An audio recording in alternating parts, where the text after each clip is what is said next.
ሰላም እንዴት ናችሁ? አራዳ ፊልምስ 95.1 ሄዶ አድማጮቻችን ፉትቦል ካፌ ተጀምሯል። አላዛር አስገዶም ናም ሳወርቅ አለባቸው ከቴክኒሻናችን አትሬዳን ጋር በመሆን እስከ 4 ሰዓት ድረስ አብናችሁ ቆይታ እናደርጋለን። የሊቨርፑልን ሻምፒዮንነት እንመለከታለን።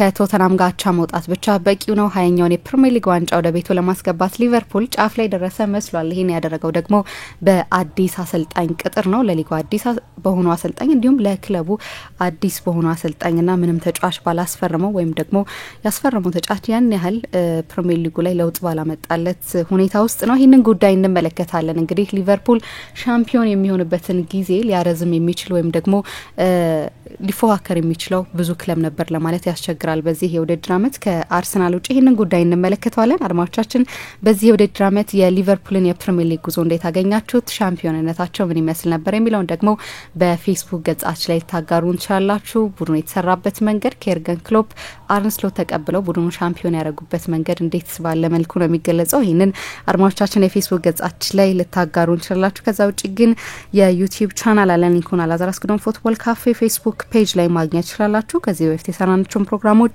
ከዚህ በኋላ የምንሰራቸውን ፕሮግራሞች እንዲሁም ደግሞ ለዩቲዩብ ብለን የምንቀርጻቸውን ፕሮግራሞች ማድመጥ ከፈለጋችሁ የዩቲዩብ ቻናላችንን ላይክ፣ ሼር፣ ሰብስክራይብ ማድረግ ትችላላችሁ ማለት ነው። በእነዚህ ጉዳዮች ነው የምንቆየው። እንዴት አደርካሊስ? እግዚአብሔር ይመስገን። ምሳ እንደምን አደርሽ? እግዚአብሔር ይመስገን። በዚህ ጉዳይ እንቆያለን። ነገ ከቶተናም 1 ነጥብ ማግኘት ብቻ ሊቨርፑልን ሻምፒዮን ያደርጋል። አስደናቂ ጉዞ ነበር። በጣም የሚያስደንቅ የውድድር ዘመን ነበር ለሊቨርፑል እና በፕሪሚየር ሊግ ታሪክ ባልተቃላይ በሊጉ ታሪክ ማለት ነው። ፕሪሚየር ሊግ 1993 ነው እንደዚህ አይነት ስያሜና ፎርማት ያገኘው፣ ግን ለ20ኛ ጊዜ ፕሪሚየር ሊግ ሻምፒዮን የሚሆኑበት ስለሆነ እና በዚህም ከማንቸስተር ዩናይትድ ጋር ታሪክ የሚጋሩበትም ስለሆነ በጣም ትልቅ እለት ይመስለኛል። ትልቅ ሳምንት ነው ለሊቨርፑል ደጋፊዎች እና ደግሞ የውድድር ዘመኑን በሙሉ የፕሪሚየር ሊጉ ምርጡ ቡድን ነበር። አመቱን ሙሉ ከመጀመሪያው ሳምንት ጀምሮ እስከ ባለፈው ሳምንት ድረስ የፕሪሚየር ሊግ ምርጡ ቡድን ነው። ብዙ ጨዋታ ያሸነፈው ቡድን፣ ጥቂት ጨዋታዎችን የተሸነፈው፣ በርካታ ጎሎችን ያስቆጠረው፣ ሁለተኛው አነስተኛ ጎል የተቆጠረበት፣ ከፍተኛው የጎል ልዩነት ያለው፣ ከተከታዩ በ12 ነጥብ ርቆ ያለ፣ ሶስተኛ ስፍራ ላይ ከተቀመጠው ቡድን በ18 ጨዋታ ፈቅ ብሎ ያለ፣ ሊያውም አንድ ጨዋታ ያነሰ ተጫውቶ ሲዝኑን በሙሉ ወጥ ሆኖ ከትልልቅ ቡድኖች ጋር በተደረጉ ጨዋታዎች ሁሉ ያልተረታ፣ ሁለቱ ሽንፈቶቹ በፉልሃም እና በኖቲንገም ፎረስት ብቻ የተመዘገቡ ናቸው። አመቱ ሙሉ ኮንሲስተንት የነበረ ምሳ ደግሞ እንዳነሳሹ የርገን ክሎፕ ከሊቨርፑል እንደሚለቁ በታወቀበት ጊዜ በነበራቸው ስሜታዊ ዋጋና አስደናቂ ስኬት ምክንያት የርገን ክሎፕን በማንም አሰልጣኝ መተካት የሚቻል አይመስልም ነበር። ምናልባት አሁንም ድረስ ከክሎፕ መልቀቅ በኋላ ያልተሞላ ኢሞሽናል ጋፕ ይኖራል። ክሎፕ ታላቅ አሰልጣኝ ብቻ አልነበሩ። ከከተማይቱም ከክለቡ ደጋፊዎችም ጋር የነበራቸው ስሜታዊ ቁርኝት በጣም የሚያስደንቅ ስለሆነ ያንን ኢሞሽናል ጋፕ የበለጠ ቁጥብ በሆኑት አርነ ስሎት መሙላት አይቻልም ይሆናል። ክሎፕ የተለየ ሂውጅ ፐርሶና፣ ትልቅ ፐርሶና ያላቸው አሰልጣኝ ስለሆኑ ማለት ነው። ግን ማንም ሰው ከክሎፕ መልቀቅ በኋላ ሊቨርፑል ክሎፕም እያሉ ጭምር ሶስተኛ ሆኖ ስለነበር የጨረሰው ከማንቸስተር ሲቲና ከአርሰናል ተከትሎ ሶስተኛ ሆኖ ስለነበር የጨረሰው እና ያሸነፈው ሊግ ካፕን ብቻ ስለነበር 3-4 ትልልቅ ዝውውሮች ያስፈልጉናል የሚል ግምት ነበር። ክሎፕን መተካት ብቻ አልነበረም ሸክሙ። ክሎፕም እንኳ ቢቆዩ ጭምር ሊቨርፑል ተጨማሪ ዝውውር ማድረግ አለበት የሚል ጠቅላላ አስተያየት ነበር። አንድም በቡድን ውስጥ በዚህ አመት ስኬት ውስጥ የጎላ ሚና ያለው አዲስ ፈራሚ አልመጣም። ፌዴሪኮ ኪየሳ ብቻ ነው የመጣው። አንድም የፕሪሚየር ሊግ ጨዋታ አልጀመረም እስካሁን ድረስ። ሊቨርፑል 33 ጨዋታ አድርጓል በፕሪሚየር ሊግ፣ አንድም ጨዋታ አልጀመረም። ባለፈው አመት በነበረው ስኳድ ነው ሊቨርፑል የፕሪሚየር ሊግ ሻምፒዮን ይሆን አሁን ጫፍ ላይ ያለው በይፋ ሊሆን ነው። የፕሪሚየር ሊግ ሻምፒዮን ነው አሁን። ከዚህ በኋላ ምንም የሚለወጥ ነገር የለም። ግን እንደው ለኮንፈርሜሽን ያህል ነው ይሄ ትልቅ ሳምንት የሆነው። በተቀሩት ጨዋታዎች ሊቨርፑል የሚያሸንፍ ከሆነ የ94 ነጥብ ሲዝን ያሳልፋል ማለት ነው። 79 ነጥብ አለው አሁን ሊቨርፑል። ተጨማሪ 5 ጨዋታዎች አሉት። እነሱን ማሸነፍ ከቻለ 94 ነጥብ ይሆናል ማለት 94 ነጥብ ማለት ደግሞ በፕሪሚየር ሊግ ከዚህ በፊት ከ1993 ወዲህ ማለት ነው ሻምፒዮን ከሆኑ 94 ነጥብ መድረሱን ማየት አለብን። በርግጥ ሻምፒዮን ከሆነ በኋላ ቡድኑ የሚኖረውን አቲቲዩድ አናውቅም። ግን 94 ነጥብ ላይ መድረስ ከቻለ ከዚህ በፊት ሻምፒዮን ከነበሩ 28 ቡድኖች የተሻለ ይሆናል ማለት 30 ምናምን የፕሪሚየር ሊግ ሲዝን ነው የነበረው።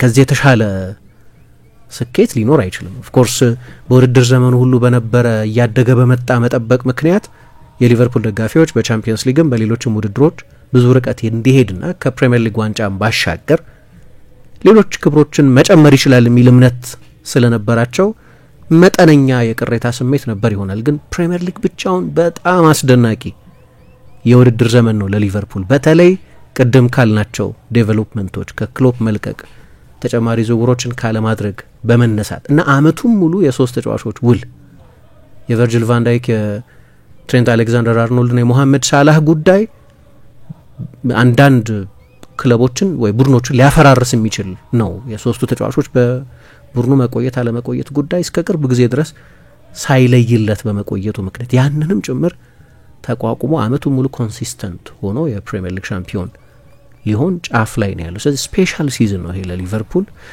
እና ትልቅ ሳምንት ነው። ኢንጆይ ያርጉት የሊቨርፑል ደጋፊዎች፣ ምክንያቱም ብዙ ጊዜ ደጋግሞ የመጣ አይደለም ለሊቨርፑል። በ35 አመት ውስጥ ለሁለተኛ ጊዜ ብቻ ነው አሁን ሲሆን፣ ከዚህ በፊት የርገን ክሎፕ አንድ ጊዜ አድርገውታል፣ ግን በ35 አመት ውስጥ ለሁለተኛ ጊዜ ብቻ ነው። ከረጅም ጊዜ መጠበቅ በኋላ ነው ባለፉት ጥቂት አመታት ሊቨርፑል ስኬታማ የሆነ ያለውና እንደ እግር ኳስ ወዳጅ እንደ ሊቨርፑል ደጋፊ ሰዎች ኢንጆይ ሊያደርጉት የሚገባ ሞመንት ይመስለናል። ስለዚህ ይሄንን የሊቨርፑልን በብዙ አጋጣሚዎች አንስተናቸዋል አብዛኞቹ ነጥቦች፣ ምክንያቱም ስለ ሊቨርፑል በተለይ ከጃንዋሪ በፊት ብዙ እናወራ ነበር፣ ብዙ ፕሮግራሞች ሰርተናል። ግን ደግሞ አሁን እንደ ሲዝን ፊናሌ ነገር ስለሆነ የአመቱ መጨረሻ አካባቢ እየተቃረብን ስለሆነ ጉዟቸው ምን ይመስል እንደነበር ማንሳት በጣም ተገቢ ይሆናል። ስለዚህ በሰፊው እናነሳለን ዛሬ።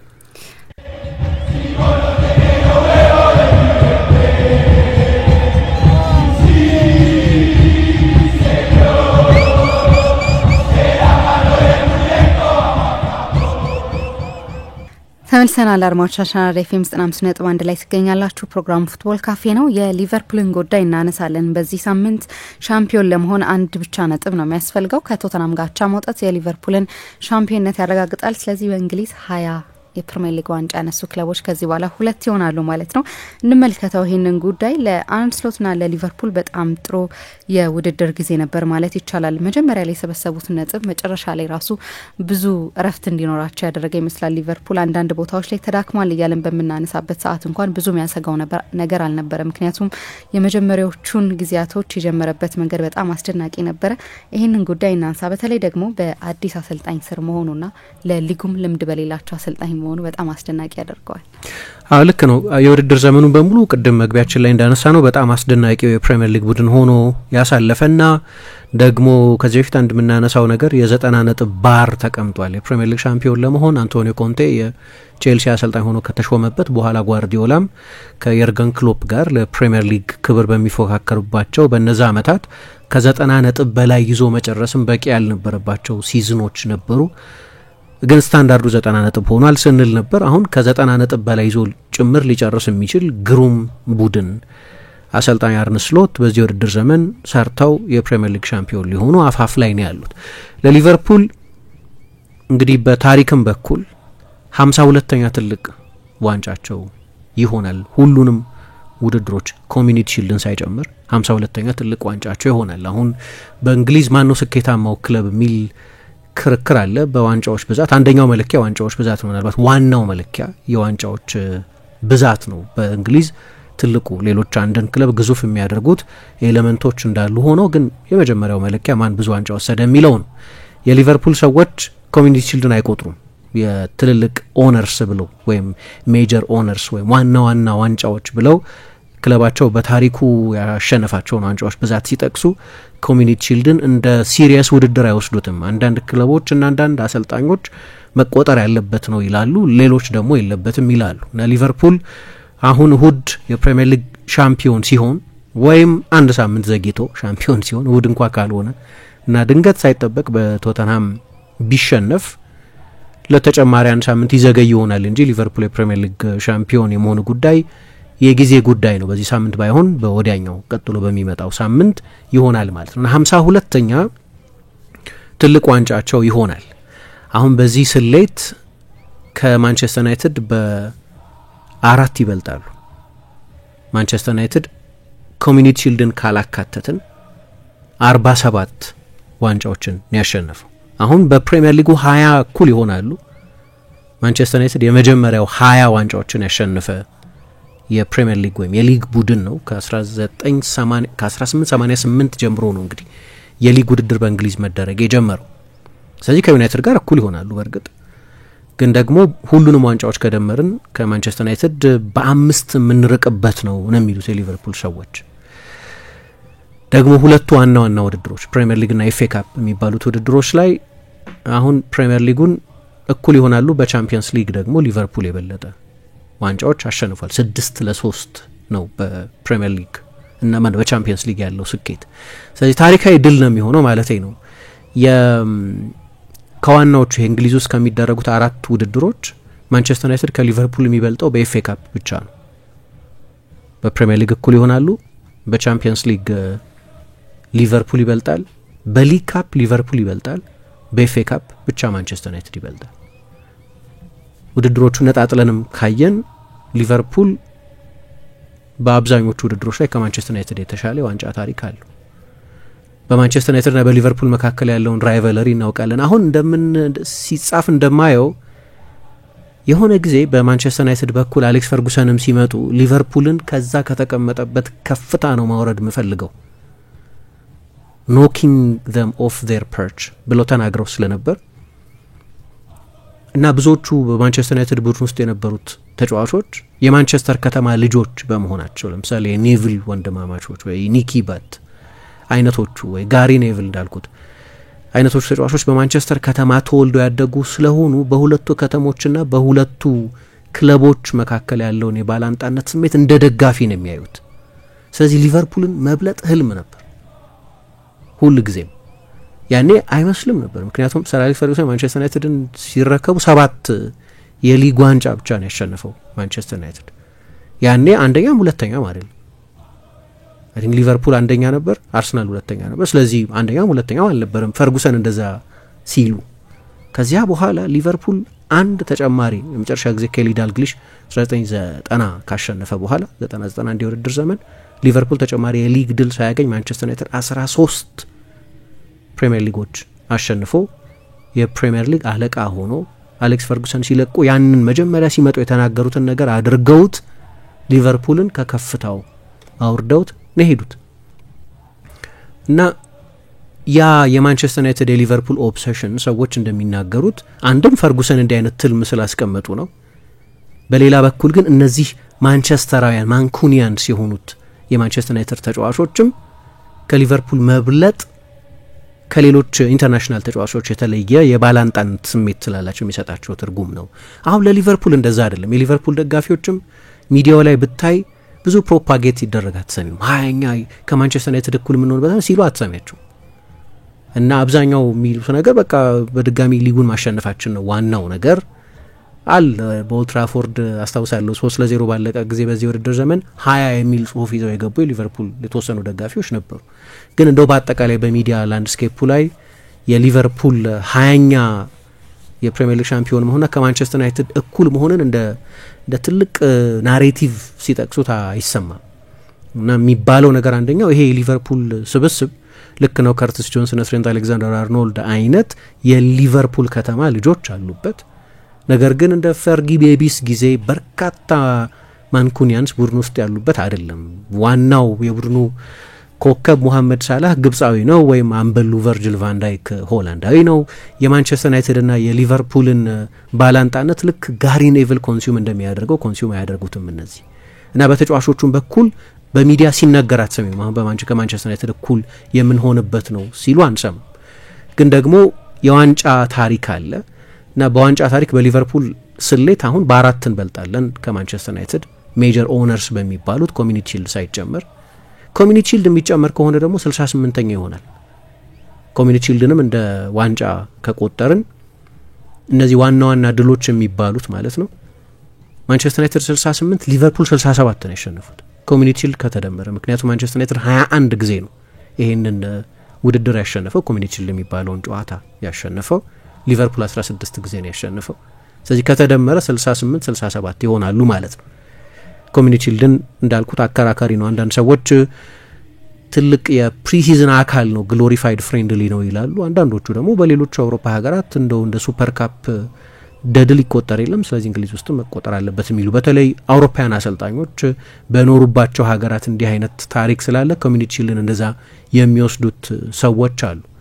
ኮሚኒቲ ሺልድን ማንቸስተር ዩናይትድ በአሌክስ ፈርጉሰን ዘመን ከግማሽ ገደማ የሚሆነውን ዩናይትድ አሸንፏል። ስለዚህ በታሪክም እኩል የሚሆኑበት ነው ማለት ነው። እንደው ኮሚኒቲ ሺልድ ከተደመረ አሌክስ ፈርጉሰን ብዙ ጊዜ ሲናገሩ ኮሚኒቲ ሺልድ እንደ ዋንጫ አይቆጥሩትም ራሳቸው። የአሌክስ ፈርጉሰንን አነጋገር ከወሰድ ነው ደግሞ ያው የሊቨርፑል ስሌት ትክክል ይሆናል ማለት ነው። 51-47 ይሆናል። በታሪክ ትልቁ የእንግሊዝ ቡድን ሊቨርፑል ነው በዋንጫዎች ብዛት ከሆነ ምንለካው እና ደግሞ አንድን ክለብ ግዝፈት በዋናነት የምትለኪው በዋንጫዎች ይሆናል። ሌሎች ሰዎች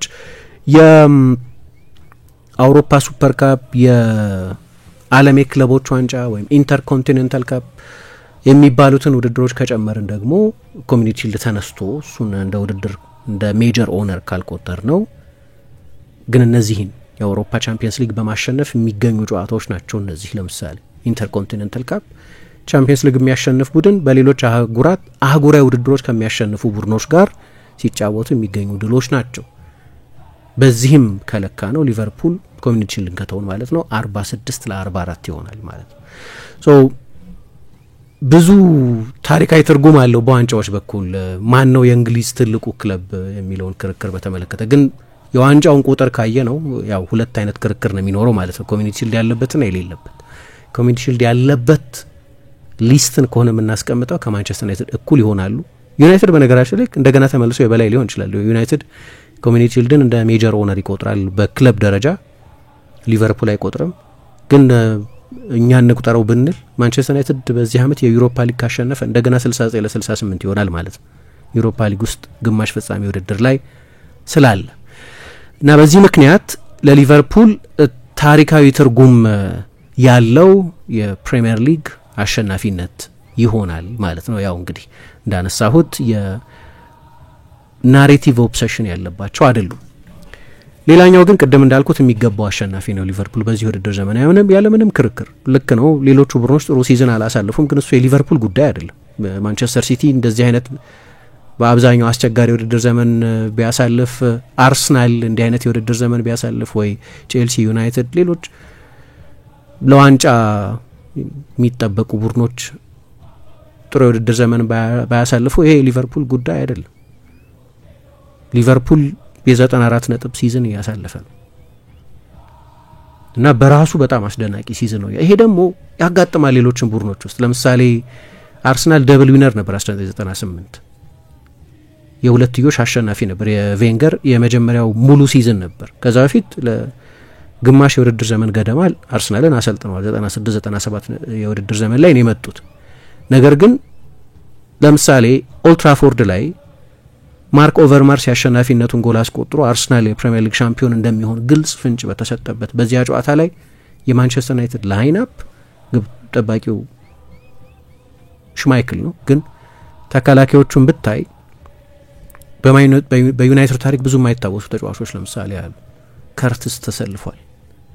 በሱ ቦታ ቶርሊ የሚባል ተጫዋች ነው የገባው። ጉዳት ነበር ያኔ።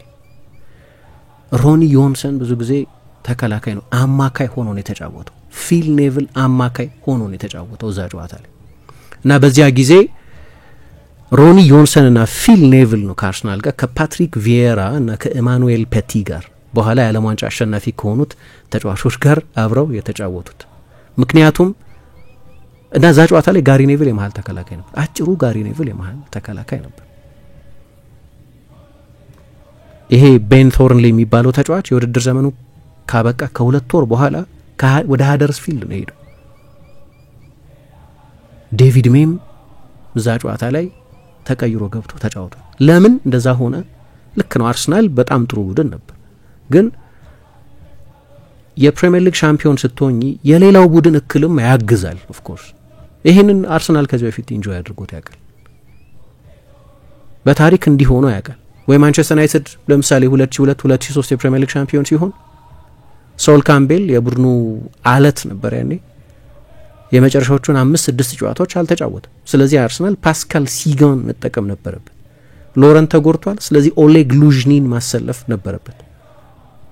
ስለዚህ ማንቸስተር ዩናይትድ የ5 ነጥብ ርቀት ነበረው አርሰናል መጥቶ የፕሪሚየር ሊግ ሻምፒዮን ሆኗል። ፓትሪክ ቪየራ እዛ የሃይብሪው ጨዋታ ላይ 2-2 ያለቀው ጨዋታ ላይ ተጎድቶ ወጥቶ የመጨረሻዎቹ ቁልፍ ጨዋታዎች ላይ ከቦልተን ከቦሮ ከምን በተደረጉ ጨዋታዎች ላይ አልተጫወተም።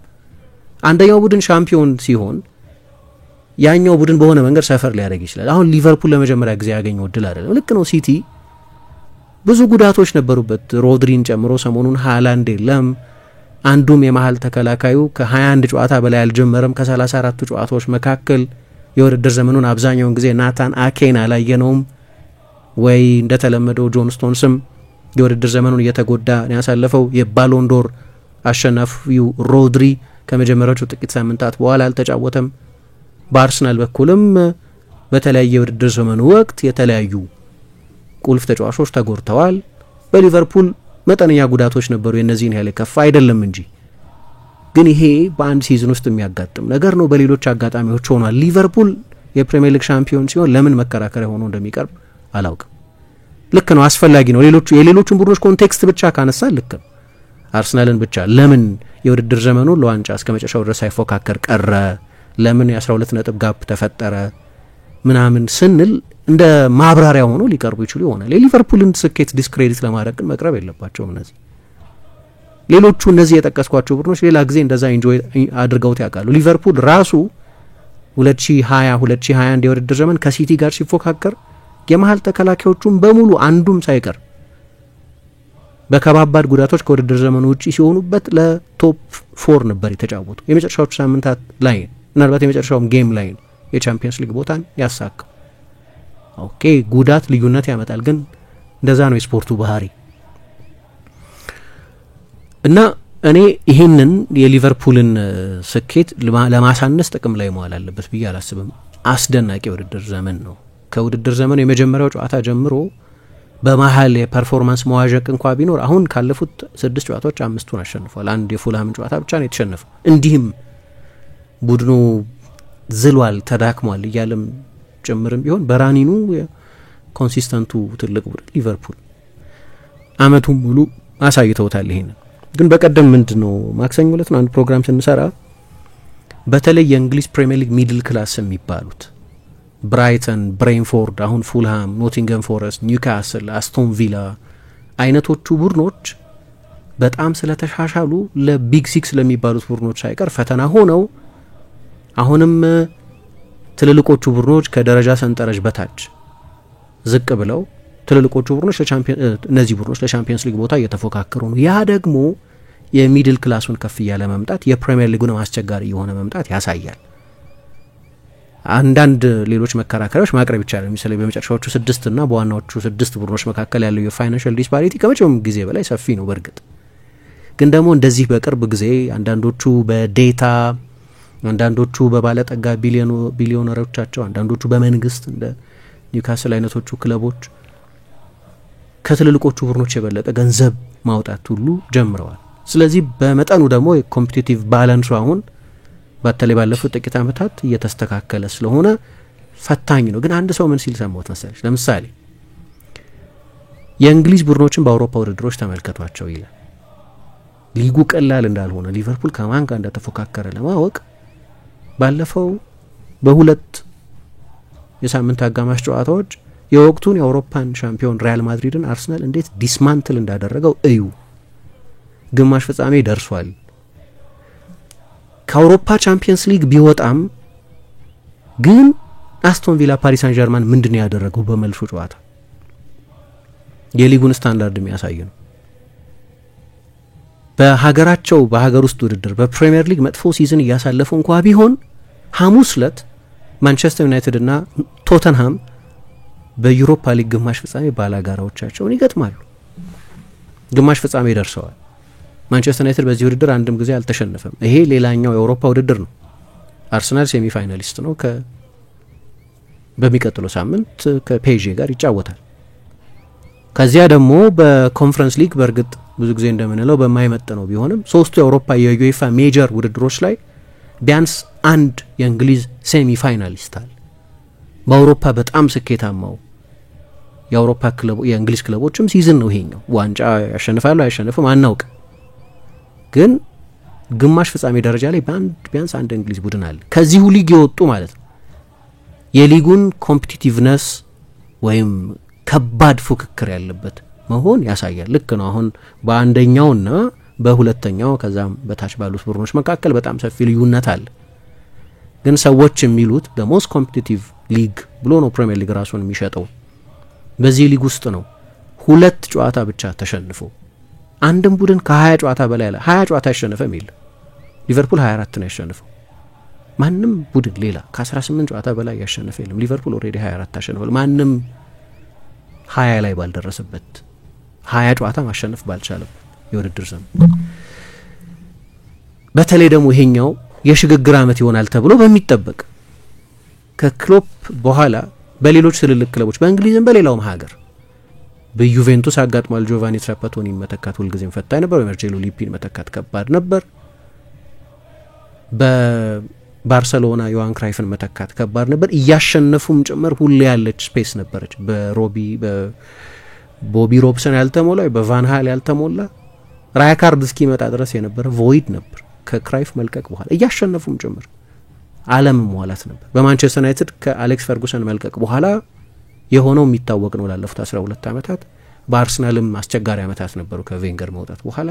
ስለዚህ ልክ እንደዚህ እንደ የርገን ክሎፕ አይነት ኢራ ዲፋይኒንግ አሰልጣኝ በስሜትም በሜዳ ውስጥ ስኬትም ያንን ጫማ ለመሙላት እንዲያስቸግር አድርጎ ተሳክቶለት የለቀቀን አሰልጣኝ በሌላ ሰው ስትተኪ ምን አይነት የውድድር ዘመን ይሆናል ተብሎ ነው የሚታሰበው? የሽግግር ዓመት ይሆናል ተብሎ ነው የሚታሰበው። ለእኔ አሁን የውድድር ዘመኑ ሲጀምር ሊቨርፑል የቻምፒየንስ ሊግ ቦታን ይዞ ይጨርሳል ቢባል አክሴፕተብል ሲዝን ነው የምለው። ከዛ በካፕ ውድድሮች ቢገፋ በኤፍኤ ካፕ በሊግ ካፕ ውድድሮች ብዙ ርቀት ቢሄድ እና በቻምፒየንስ ሊግ ቢሳተፍ ስኬታማ ዓመት ነው። በሌሎች ቡድኖች እንደ የርገን ክሎፕ አይነቱን ታላቅ አሰልጣኝ አሁን ከቦብ ፔስሊ ከቢል ሻንክሌ ከጆ ፋጋን ከኬኒ ዳልግሊሽ ጋር የሊቨርፑል ታላቁ አሰልጣኝ ከሚባሉት ወይ ከታላላቆቹ መካከል የሚደመሩት አሰልጣኝ እሳቸው ከመምጣታቸው በፊት ሊቨርፑል ከ6 ሲዝኖች አንዱን ብቻ ነው ቶፕ 4 ውስጥ የጨረሰው። የቶፕ 4 ቡድን አልነበረም በሜዳ ውስጥ ውጤት ከክሎፕ መምጣት በፊት ከ6 ሲዝን አንዱን ብቻ 2013 14 የውድድር ዘመን ላይ በሚያስገርም ሁኔታ የዋንጫ ተፎካካሪ በነበረበት ጊዜ በብሬንዳን ሮጀርስ አሰልጣኝነት ዘመን ያኔ ብቻ ነው ቶፕ 4 ውስጥ የጨረሰው። ከዚያ ውጪ ከቶፕ 4 ውጪ ያጠናቀቅ ወይ ከቻምፒየንስ ሊግ ስፍራ ውጪ ያጠናቀቅ የነበረን ቡድን አመጡና ኢምፓየር አደረጉት። ቻምፒየንስ ሊግ 3 ጊዜ ፋይናል የተጫወተ ቡድን ሆነ። ልክ ነው፣ አንዱን ያሸነፉት ግን ፋይናል ድረስ ወስደውታል። አንዱን ደግሞ አሸንፈዋል። 99 ነጥብ የያዘ ሻምፒዮን ሰርተዋል። በሌሎች 2 ሲዝኖች 92 እና 97 ነጥብ ይዞ ጨርሰዋል። 7 ዋና ዋንጫዎች አሸንፈዋል። እንዲህ አይነት አሰልጣኝ መተካት በጣም አስቸጋሪ ስለሆነ ይሄኛው የውድድር ዘመን የሽግግር ዓመት ቢሆን ኖሮ የትራንዚሽን ዓመት ቢሆንና ሊቨርፑል ለቶፕ 4 ቢጫወት የምንቀበለው አይነት ነው። ሌሎች የአውሮፓ ትልልቅ ክለቦች እንዲህ አይነት ክፍተት ገጥሟቸው ስለሚያውቅ እንደ ክሎፕ አይነት አሰልጣኝን መተካት ከባድ ስለሆነ ግን አርነ ስሎትን ብዙ ሰው የሊቨርፑል አሰልጣኝ ሆኖ በተሾሙ ሰሞን ያወቃቸው የሆላንድን ሊግ ሰው ነገሬ ብሎ ስለማይከታተል ልክ ነው። ከዚህ በፊት ከቶተናም ጋር ስማቸው ተነስቶ ያውቃል። እንደዚህ ግን ገናና ስም አይደሉም። አርነ ስሎት ወደ ሊቨርፑል ሲመጡ ከክሎፕ በጣም የተለየ ካራክተር ያላቸው የአናሲዩሚንግ የሆኑ ልክ እንደ ክሎፕ ጮክ ብሎ የሚታይ ተክለሰብና ያላቸው ሳይሆኑ ጭምት እና የሚዲያ አጀንዳ የሚሆኑ ሀረጎችን በመጠቀም የማይታወቁ ዝም ብለው ስራቸውን የሚሰሩ አርነ ስሎት ይህንን ኮንትሮቨርሲ ያስነሱ ሲባል አልተሰማም ወይ? ክሎፕን ለመምሰል ሲሉ ያንን ፊስት ባምፕ የሚሉት ወደ ደጋፊዎች ይሄዱ ያንን ዝም ብሎ ክላውን መሆን ያላስፈልጋቸው የራሳቸውን ፐርሶናሊቲ ይዘው የመጡ ግን የተረጋጋ ከመጀመሪያው ሳምንት እስካሁን ድረስ ከ33ኛ ጨዋታቸው ድረስ ኮንሲስተንት የሆነ በመሃል ከፍ ዝቅ ማለት በሲዝኑ በሙሉ ያለና ባህሪያዊ ነው። ግን ግሩም ቡድን ሰርተው አድርገውታል። ይሄንን ስናስብ ደግሞ የበለጠ በጣም አስደናቂ ነው። ግን ቀደም እንዳልኩት ደግሞ እግር ኳስ አንድ ልማድ አለው። አሁን ዋንጫ ለማሸነፍ የምትፈልግ ከሆነ ገንዘብን አፍስሰው የሚል ልማድ አለ። እና ብዙ ጊዜ ትክክል ነው። ግን ሊቨርፑል ቅድም ምሳም እንዳነሳሽው ፌዴሪኮ ኪየሳን ብቻ አንድም የፕሪሚየር ሊግ ጨዋታ እስካሁን ድረስ ያልጀመረ ተጫዋችን ብቻ ነው ያመጡት። እሱንም በጣም ሪስክ ፍሪ ልትዩ ትችላለሽ። 10 ምናምን ሚሊዮን 10ዎቹ ለትልልቆቹ ክለቦች በጣም አነስተኛ ገንዘብ። እንዲያውም ሊቨርፑል ባለፈው ክረምት ገንዘብ አለማውጣቱ አስፈላጊ ከሆነ በዚህኛው ክረምት 200 ምናምን ሚሊዮን ፓውንድ በቀላሉ እንዲያወጣ እንደገና ቡድኑ ሪጁቬኔት እንዲያደርግ እድል ይሰጧል። ያን ያላወጡት ገንዘብ አለ፣ ጥር ላይ ያላወጡት ገንዘብ አለ። ኢቭን የክሎፕ የመጨረሻው ክረምት እንኳን 4 አማካዮችን በአንድ ጊዜ ቢገዙም በእንገድ በዚያው ጊዜ በዛው ተመሳሳይ ክረምት ፋቢኞን በ40 ምናምን ሸጠዋል፣ ወይም ከጆርዳን ሄንደርሰን ዝውውር ገንዘብ አግኝተዋል፣ ወይም ባለፈው ክረምት ፋቢዮ ካርቫሊዮን በ25 ሸጠዋል፣ ወይም ሴፕ ቫንደበርግን በ20 ሚሊዮን ሸጠዋል። ሊቨርፑል ብዙ ገንዘብ አለው። አሁን ከፈለገ ቡድኑን ማጠናከር ከፈለገ በጤና በተሞላ የፋይናንስ ሁኔታ ላይ እንዲገኝ ሆኗል ጭምር። ባለፈው ክረምት ግን ሰዎቹ አናሊቲካል ናቸው። ይሄ ሳውንድ ባይት ሊቨርፑል አሁን በቃ የጭንቅ ጊዜ መጣ የሚለው ከክሎፕ መልቀቅ በኋላ የነበረው የብርድ ስሜት ያስበረገጋቸው አይደሉ። ምክንያቱም አናሊቲካል ናቸው። አለመግዛትም አርት ነው። ያልተለመደ ነገር ነው ያደረገው። ምክንያቱም እንደ ህግ የሚቆጠር ነው። ራሱ የዝውውር ጊዜ ራሱን የቻለ ቶርናመንት ይመስላል። ማን የበለጠ ሸመተ ምናምን፣ ማን የበለጠ ገዛ እና ደጋፊዎችን መበሻሸቂያ ጭምር ያደርጉታል። የኔ ቡድን የገዛው ይሄን ነው፣ ያንተ የገዛው ያን ነው የሚል ራሱን የቻለ ውድድር መስሎ። ስለዚህ መግዛት ብቻውን በተለይ አንድ ቡድን ጨዋታ ከተሸነፈ ፓኒክ በተኗ እሷ ነች። ተጫዋች መግዛት አለብን ወደሚል ነው ሰው የሚሄደው። ልክ ነው። አሁን ቡድኑ ተዳክሞ ስለነበር በአንዳንድ ጨዋታዎች ላይ ፔዥዮ ጨዋታ ላይ ኒውካስል ጨዋታ ላይ ግን የኒውካስል ጨዋታ የፋይናል ሽንፈት ቅሉ ምንድነው? ፋይናል ድረስ ሄዷል። በፋይናል ምንም ነገር ሊሆን ይችላል። ልክ ነው። ፔዤ በጣም ጥሩ ፐርፎርም አድርጓል በሁለቱ ጨዋታዎች በ210 ደቂቃ ሜቢ የተሻለው ቡድን ሊሆን ይችላል። ግን መጨረሻ ላይ በምድር የተሸነፈው በመለያ ምት ነው የተሸነፈው። እና ደግሞ የእድል ኤሌመንት አለ ስንል በምታገኙ ባላጋራም ቡድን ውስጥ የሚወሰን ለምሳሌ የኢንተርን ክሬዲት ለማሳነስ አይደለም 2023 የቻምፒየንስ ሊግ ፋይናል ሲደርስ ፖርቶ፣ ቤንፊካ እና ያንን ደካማውን በወቅቱ በጣም መጥፎ ሲዝን ያሳለፈውን ሚላንን የገጠሙ ሲቲ በዛ ጊዜ ባየርንን ሪያል ማድሪድን እየገጠመ ነው ፋይናል የደረሰው። ሶ የኖካውት ጨዋታ ላይ የሚገጥምሽ የባላጋራ ቡድንም እድለኛ ያደርግሻል ወይ እድለቢስ ያደርግሻል። ከውድድር ውጪ በሆኑባቸው አጋጣሚዎች ማለት ነው፣ በሊጉ ብቻ ሳይሆን አለመግዛትም ራሱን የቻለ ጥበብ ነው። ጆርጂ ማማርዳሽቪሊ የሚባል ግብ ጠባቂ አምጥተዋል፣ ግን ለወደፊቱ ተብሎ የሚመጣ ግብ ጠባቂ ነው። ያ ያልተለመደ ነው። በተለይ ደግሞ ትልቁን አሰልጣኙን ያጣ ቡድን ከዚህ አይነት ድፍረት ጋር መጀመሩ የሚያስገርም ነው። ለዚህ ነው ልክ ሊቨርፑል አንድም ተጫዋች ሳያስፈርም ኦገስት አካባቢ ሲደረስ አንድ ጎል የሚባል ዌብሳይት ዋት ጎይንግ ኦን ኢን ሊቨርፑል ብሎ ጽፎ ነበር። ሌሎችም ብዙሃን መገናኛ ምንድነው ሊቨርፑል ተጫዋች ማይገዛ?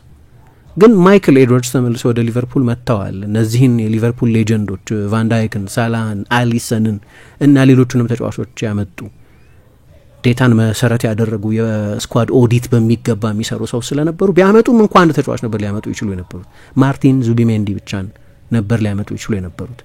ማለት ጠንከር ብሎ ስሙ የሰማ ነው እሱም ስለነበር ሌሎች ፍላጎቶች ነበሯቸው ተብሎ ተዘግቧል። ግን ኦፈር ያደረጉትና ለማስፈረም የሚያምር የተንቀሳቀሱት ማርቲን ዙቢሜንዲን ነበር። አዩት ባለፈው ክረምት 4 አማካዮችን ቡድኑ አምጥቷል። በሌሎች ቦታዎች ላይ ቡድኑ ስቴብል ነው። አሰልጣኝ አርነ ስሎት በፋይኖርድም በአዚያ አልከማርም በካምቡርም በሌሎች በነበሩባቸው የሀገራቸው ክለቦች ደግሞ 2 ዋና ጥንካሬዎች አሏቸው። አንደኛ ቡድኑ ውስጥ ያሉትን ተጫዋቾች ማሻሻል ይችላሉ፣ ፐርፎርማንስ ኢንሃንስ ማድረግ ይችላሉ። አንዱ የሊቨርፑል አሰልጣኝ እንዲሆኑ ያበቃቸው ይሄኛው ነው፣ ተጫዋቾችን ማሻሻል የሚችሉ መሆናቸው። ይህንን በብዙ ተጫዋቾች ላይ በዚህ ዓመት አድርገውታል። ሁለተኛ የእሳቸው የምንድነው የኢንጁሪ ፕሪቬንሽን ሪከርድ ይባላል። በአሰለጠኑባቸው ክለቦች ሁሉ ሃይ ኢንቴንሲቲ እግር ኳስ የሚጫወቱም ቢሆኑ ግን ደግሞ እንደ ክሎፕ ወራሪ የማጥቃት አጫዋት የሚከተል ቡድን ስላልሆነ እና ብዙ ከምባኮች ስለማያስፈልጉት የሶፍት ቲሹ ጉዳቶች የእሳቸው ቡድኖች ብዙ አይገጥማቸውም። ስለዚህ አሰልጣኙም የማሰልጠን መንገድ የልምምድ አይነት ብዙዎቹ ተጫዋቾች ከሞላ ጎደል የውድድር ዘመኑን በደህና እንዲቆዩ ያመጧቸው የሜዲካል ዲፓርትመንት የፊትነስ የሪከቨሪ ባለሙያዎች መኖራቸው እንደተጠበቀ ሆኖ ስለዚህ ሊቨርፑል ያለ ዋናውና ጉዳቶች የውድድር ዘመኑን ቢያጠናቅቅ ለምሳሌ ጄሱስ ጉዳት አለ ኤሲኤል ጉዳት ምንም ማድረግ አይቻልም ወይም የሮድሪ ጉዳት ኤሲኤል ከሆነ ምንም ባለሙያ ብታመጪም መቅረፍ አይቻልም ግን የሶፍት ቲሹ ጉዳቶች ግን ልትከላከያቸው የምትችላቸው ናቸው በልምምዱ ሎድ ወይ በጨዋታ ቡድኑ በሚጠቀምበት የኢንቴንሲቲ ሌቭል ምናምን ስለዚህ እድለኛ ስለሆኑ ብቻም አይደለም በአንድ በኩል የአሰልጣኙ ከዚህ በፊት የነበረ ትራክ ሪከርድም ቡድኖቻቸው ብዙ አይጎዱባቸው ሊቨርፑል እንዲህ አይነት ልማድ አለው የግድ መግዛት ግድ ስለሆነ ሚዲያውም ጫና ስለሚያደርግ ሌሎች ቡድኖች ተጫዋች ለመግዛት ወደ ገበያ ይሰማራሉ ሊቨርፑል 2018 ላይ አንድ ተጫዋች 2019 ላይ የ2019 20 ነው አይደል የፕሪሚየር ሊግ ሻምፒዮን የሆኑት ልክ እንዳሁኑ የዋናው ቡድን ላይ አንድም ተጽዕኖ ማያመጣ ተጫዋች ነበር ያመጣት አድሪያንን ነበር በነጻ ያስፈረሙት አድሪያንን ነበር በነጻ ልክ ነው ቻምፒየንስ ሊግ ያሸነፈ ቡድን ነበራቸው ግን እዛው ስትሬንግዝ ላይ ያለ from a position of strength ተጫዋች ማስፈረም ግዴታ ነው የሚል አስተሳሰብም አለ እንደሚታወቀው አላደረጉትም አድሪያንን የአሊሰን ተጠባባቂ የሆነን ግብ ጠባቂ ብቻ አምጥተው 99 ነጥብ ይዘው ነው የፕሪሚየር ሊግ ሻምፒዮን የሆኑት ይሄ ደግሞ የብዙ ትልልቅ አሰልጣኞች ፎርሙላ ነው አሌክስ ፈርጉሰን ለምሳሌ በአንድ 5-6 ተጫዋች አይመጡ 2 ወይ 3 ደህና ዝውውሮች ያደርጋሉ ቡድናቸው ሁልጊዜም ስቴብል በቅርብ ጊዜ ብዙ ገንዘብ የሚያወጡት ቡድኖች ብዙ ስኬታማ አይደሉም ማንቸስተር ዩናይትድ ይሁን ቼልሲ ብዙ ገንዘብ ባለፉት 5-6-7-10 ዓመታት ያፈሰሱ ቡድኖች ብዙ ስኬታማ አይደሉም እንደሚታወቀው ምናልባት ሊቨርፑል አሁንም ማን ነው ቼልሲ ለተከታታይ ስንተኛ 3ኛ ሲዝን ከቶፕ 4 ውጪ ሆኖ ሊጨርስ ይችላል ግን ብዙ ገንዘብ 1.5 ቢሊዮን አውጥቷል ብዙ ተጫዋች ማምጣት ብቻ ቡድን የመገንባት ስኬት እንዳልሆነ አውቀዋል እንዴው ከ2005-6 የውድድር ዘመን ጀምሮ የፕሪሚየር ሊግ ሲዝን ከመጀመሩ በፊት ብዙ ገንዘብ አውጥቶ በኋላ ስኬታማ የሆነ ቡድን ካገኘሽ አንድ ቡድን ብቻ ነው የምታገኙ ሲቲም ብቻ 2017-18 የውድድር ዘመን 220 ሚሊዮን ፓውንድ አወጣ የጓርዲዮላ ሁለተኛ ሲዝን ነበር ኤደርሰንን ካይል ዎከርን ቤንጃሚን ሞንዲን ቤርናርዶ ሲልቫን አይነት ተጫዋቾች ያለው ጠንካራ ቡድን ላይ ጨመረ ያኔ 98 ነጥብ የ100 ነጥብ ሲዝን አሳለፈ ከዛ በስተቀር ያለፉትን 20 ዓመታት ብትወስጂ በክረምቱ ብዙ ገንዘብ ያወጣው ቡድን ሻምፒዮን አልሆነም ማውጣት የግድ አይደለም ለየት የሚያደርገው በተለየ መንገድ የቡድን ከክሎፕ መልቀቅ በኋላ ለአዲሱ አሰልጣኝ በልክ የተሰፋ ተጫዋች ማስፈረም ያስፈልጋል የሚል ዴስፕሬሽን ውስጥ አልገባም ይሄ ደግሞ የቡድኑን የዴታ አጠቃቀም የሚያሳይ ነው ይሄ ደግሞ ባለፉት አመታት ብዙ ቡድኑ የተደነቀበት ነው የራሱ ልዩ የስኬት መንገድ ነው ብዬ አስባለሁ ስለዚህ ያለ ትልልቅ ዝውውሮችም ወይም ያለ ምንም ዝውውር ልበለው ፌዴሪኮ ኬሳ ትርጉም ያለው አስተዋጽኦ ቢያንስ በፕሪሚየር ሊግ ስላላደረገ እሱም በጣም አስደናቂ ይመስለኛል ሌሎችም ግን ጥንካሬዎች አሉት ቡድኑ እናነሳቸዋለን እነሱን ደግሞ እናነሳቸዋለን የተወሰኑ የአድማጮቻችንን አስተያየት እንቀበል እዚህ ጉዳይ ላይ ያው ስለ ሊቨርፑል ሻምፒዮን ስለሆነ በርካታ አስተያየቶች ናቸው የተጻፉትኝ ናታን ሳሙኤል ባለው ነገር ሳያማረር አብቃሶ መጠቀምና ውጤታማ መሆንን ከሊቨርፑል ውጪ ማን ሊያሳየን ይችላል በዘንድሮ ሲዝን እጅግ በጣም ብዙ ሁነቶች ቢኖሩም ስኬታችንን በእኔ አረዳድ ግን ዋነኛውና ትልቁ በፍጹም ማንም ሳይጠብቀው ራያን ራፈንበርግ በ6 ቁጥር ቦታ ያሳየው እጹብ ድንቅ ፐርፎርማንስ ዋነኛ ነው ላለው ሞሳላ ቫን ዳይክ አሊሰን የነሱ የለመድነው ነው ሁሌ ምርጥ ነበረው ሊቨርፑል የራፈንበርግ አስተዋጽኦ ግን ይለያል ዘንድሮ በጣም እንደሰታለን በቀጣይ አመት ግን ሊቪ ተሸውዶ በራፈንበርግ ብቻ እቀጥላለሁ ካለ ሲዝናችን ሳይጀምር ነው የሚያልቀው ምክንያቱም ቡድኖች ሁሉ ሀፍ ተርኑን ጨምሮ አጫዋቱን በሙላ ስለሚያውቁት መፈናፈኛ አሳጥተው ያሰኩታል ይህን በተወሰነ መልኩ በኮል ፓልመር ታይቷል ሊቨርፑል ሌላ ወሳኝ አማካኝ ተከላካይ ያስፈልገዋል በዙቢሜንዲም ተስፋ አልቆርጥም እሱ ካልሆነ ሌላ ተጫዋች ግን ግድ ነው ብሎናል ማንዴማን እኛም በጣም እናሳዝናለን የእንግሊዝ ሀያል ክለብ እኛ ብቻ ይመስለን ነበር ብቻኛ የምንኩራራበት ስጡት ስኬታችንን ማተነዋል አሁን ምን ቀረነኛ ዩናይትዳውያን ምንም ብቻ ብሎናል መሐመድ አወል እኔ አልጠበቅኩትም ነበር ሽግግሩ ይራዘማል ብዬ ሰግቼ ነበር ነገር ግን ስሎት ቀስ በቀስ ቡድኑን የተረጋጋና ውጤታማ እንዲሆን አስችሎታል ለእኔ ቶፕ 5 ገብቶ እንኳን ቢያጠናቅቅ ደስተኛ እንደ አዲስ አሰልጣኝ በዚህ ጠንካራ ሊግ በቂ ነው ብዬ አስብ ነበር ነገር ግን ከዚያ በላይ ሻምፒዮን አድርጎናል በተለይ የሶስቱ ተጫዋቾች የኮንትራት ሁኔታ አወዛጋቢ በሆነበት አመት ቡድኑን አረጋግተው ለዚህ መብቃታቸው ሊመሰገኑ ማመኑ ሊደነቁም ይገባል። አንዳንድ ውሳኔዎቹ ግን ይገርሙኛል። ለምሳሌ 14 ተጫዋቾች ብቻ ይበቁኛል ብሎ በማሰብ አመቱን ሙሉ ተመሳሳይ ላይንአፕ መጠቀሙ መጨረሻ ላይ ተጫዋቾችን ለድካም ዳርጓቸዋል። ከሌሎች ውድድሮች በተለይ በሻምፒዮንስ ሊጉ በጊዜ እንዲወጣ ምክንያት ሆኗል። ከኤሊዮት ይልቅ ሶቦስ ላይ መምረጡ እነ ኳንሳ ኤንዶ ኬዛ በዮቲች ድል አለመስጠቱ በጣም ገርሞኛል ብሎናል። አብርሃም መንግስቱ አንስሎት ይዘውት የጨመሩት የየርገን ክሎፕን የተሰራ ቡድን ቢሆንም የመልበሻ ቤት ስርዓት በቡድኑ ላይ ተነሳሽነት ጨምረው በመጀመሪያው አመት የአሰልጣኝነት ዘመናቸው የፕሪሚየር ሊጉን ዋንጫ ስላመጡ ምስጋና ይገባቸዋል። ለተቀናቃኛችን ሊቨርፑል ደጋፊዎች ከወዲሁ እንኳን ደስ አላችሁ ማለት እወዳለሁ። አብርሃም ነኝ ከልደታ ብሎናል። ኢትዮ አበሻ እርግጥ ነው ሊቨርፑል ኳድራፑል ወይም ደግሞ ለአራትዮሽ ድል ይጠበቅ ነበር። ነገር ግን በጊዜ ሂደቱ ሶስቱ ከእጅ ወጥቷል። ያም ሆኖ ስሎት በመጡበት አመት ፕሪሚየር ሊግን ለማሳካታቸው ትልቁ ኳሊቲ የጌም ማኔጅመንታቸው ነው። ይህ ደግሞ ክሎፕ ይጎላቸው ነበረ። አርሰናል፣ ዩናይትድ፣ ቼልሲ ለአመታት የተቸገሩበት ስሎት እንደመጡ ማሳካታቸው አድናቆት የሚያስችራቸው ጉዳይ ነው ብሎናል። ሳላ ክሎፕ ሊቨርፑል የሚል አድማጫችን ሊቨርፑል ለዳግም ሀያልነት ለመለሰው ምስጋና የየርገን ክሎፕ ይግባ። በሊቨርፑል ሰማይ ስር ዳመና ነበር። ምስጋና ለጀርመናዊ ይግባና ፍክት ያለ ሰማይ አድርገው ሄደዋል።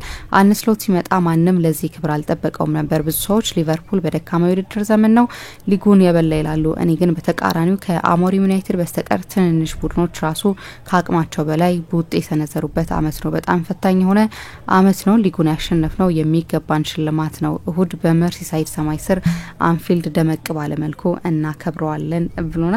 እናመሰግናለን አድማጮቻችን። አሁንም ቆይታችን አራዳ ኤፍኤም 95.1 ላይ እንድታደርጉ ነው መንጋብዛችሁ። በርካታ አስተያየቶች ናቸው በተለይ ሊቨርፑል ደጋፊዎች። ነገር ግን ያለን ሰዓት ደግሞ እዚህ ጋር እንድናቆም ያደርገናል።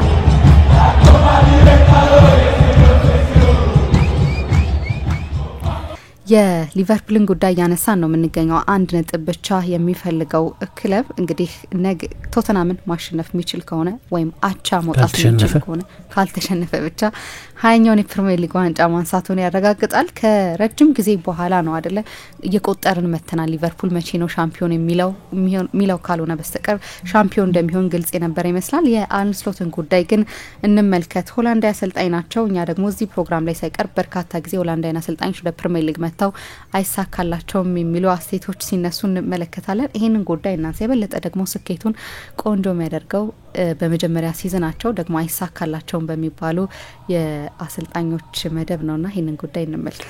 ልክ ነው። ሆላንድ በአውሮፓ እግር ኳስ ውስጥ በአጠቃላይ በዓለም እግር ኳስ ውስጥ በኮቺንግ፣ በአይዲዮሎጂ፣ በቶታል ቮይት ቦል፣ በዮሃን ክራይፍ፣ በሌሎችም ትልልቅ የእግር ኳስ ምንድነው ፈላስፎቻቸው አይዲዮሎጎቻቸው አማካይነት በጣም ስኬታማ ናቸው። ግን ወደ እንግሊዝ ሲመጡ በተለይ ደግሞ እነዚህ ዶግማዊ አሰልጣኞች አይሳካላቸውም። ብዙ ጊዜ ወደ እንግሊዝ እግር ኳስ ሲመጡ ያንን በሆላንድ ስኬታማ ያደረጋቸውን የተደነቀ እግር ኳስ ማሸጋገር አይችሉም። ወደ እንግሊዝ ትራንስፈር ማድረግ አይችሉም። ፍራንክ ደቦር፣ ሉዊ ቫን ሃል እና ሌሎችም አሰልጣኞች በንጽጽር ተሳክቶላቸዋል የሚባሉት አሰልጣኞች እንደ ዋንጫ በማሸነፍም አይደለም። ለምሳሌ ሆላንዳዊ አሰልጣኝ ሆኖ በእንግሊዝ ፕሪሚየር ሊግ የቻምፒየንስ ሊግ አሸንፎ የሚያውቅ ሆላንዳዊ አሰልጣኝ የለም። ይሄውን አስገራሚ ነው። 15 ስፔናውያን፣ 14 ጣሊያናውያን፣ 8 ፈረንሳውያን፣ 6 ፖርቱጋላውያን፣ 6 ጀርመናውያን በእንግሊዝ አሰልጥነዋል። ከነዚህ ሀገራት መጥተው ከነዚህ ሀገራት የመጣ አንዱ አሰልጣኝ ቢያንስ ፕሪሚየር ሊግ ወይም ቻምፒየንስ ሊግ አሸንፏል። ሆላንዳዊ አሰልጣኝ ግን በአሰልጣኝ ኤሪክ ቴን ሃግ ስር የኤፍኤ ካፕና የሊግ ካፕን አሸንፏል። ጉሲ ዲንክ ኤፍኤ ካፕ አሸንፈዋል። ሮናልድ ኩማን ሳውዝሃምፕተንን በታሪኩ ምርጡ ስፍራ ላይ ይዞ እንዲያጠናቅቅ አድርጓል። ግን እነዚህም እንደው በኮቺንግ ካየሻቸው ግትር የሆላንድ ፍልስፍና የተጠናወታቸው አይደሉም።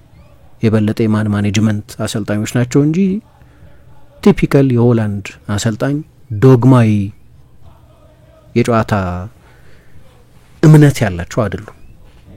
ለሆላንዳውያን አሰልጣኞች የሚሆን አልነበረም። ብዙ ጊዜ አንዱ ፍርሃት የነበረው እሱ ነው። አሰልጣኝ አርነ ስሎትን ሊቨርፑል ሲቀጥር ፌመስሊ ወዳጆች እንግሊዝ ውስጥ አይሳካላቸውም የሚል ፍርሃት ነበር።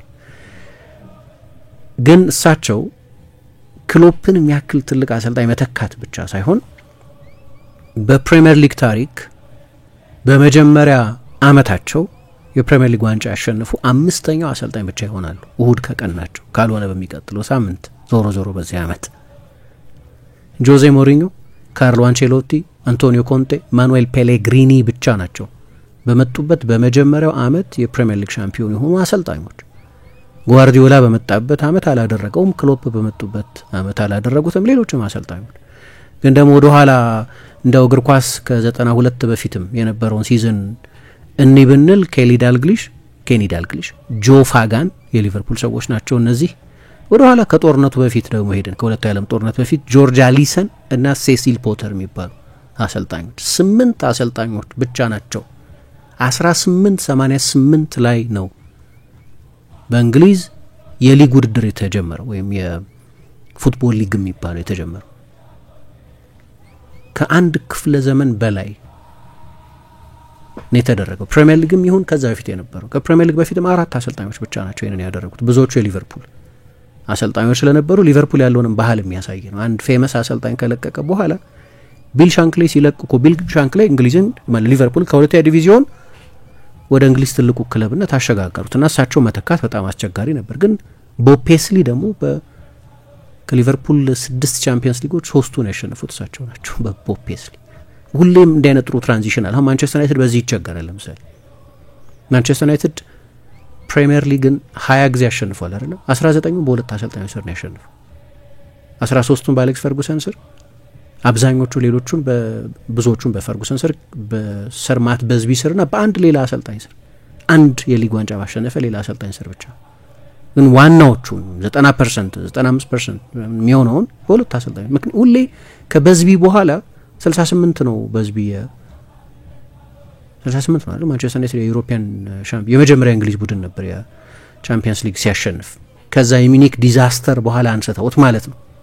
ከዛ አሳዛኝ ስቴዲየም የአውሮፕላን አደጋ በኋላ 68 የአውሮፓ ሻምፒዮን ሆኖ 75 ነው የወረደው ማንቸስተር ዩናይትድ። እሳቸው ለቀቁ። የአውሮፓ ሻምፒዮን ከሆኑ በኋላ አልቆዩ። እሳቸው መጥቃት በጣም አስቸጋሪ ስለነበር አሌክስ ፈርጉሰን መጥተው 93 ላይ ፕሪሚየር ሊግ ሻምፒዮን እስኪሆኑ ድረስ 26 ዓመት ዋንጫ ሳያሸንፍ ኖሯል።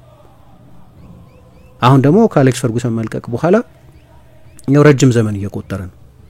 12 ዓመት ሆኖታል ማንቸስተር ዩናይትድ። ቀስ እያለ ጊዜው እየሄደ ነው። አሁን መቼ እንደሚያሸንፍም ለማወቅ ያስቸግራል። ይሄ ደግሞ ኢን ሂስትሪ ከዛ ከወረደበት ዘመን በኋላ መጥፎ ዓመት ሆነ። 74 75 ይውረድ እንጂ 73 74ም ላለመውረድ ነበር የተጫወተው። ከ4 ዓመት በፊት የአውሮፓ ሻምፒዮን ነበር። ሌጀንደሪ አሰልጣኞችን ለመተካት ተቸግረው ያውቃል። ሊቨርፑል በዚህ ደህና ትራክ ሪከርድ አለው።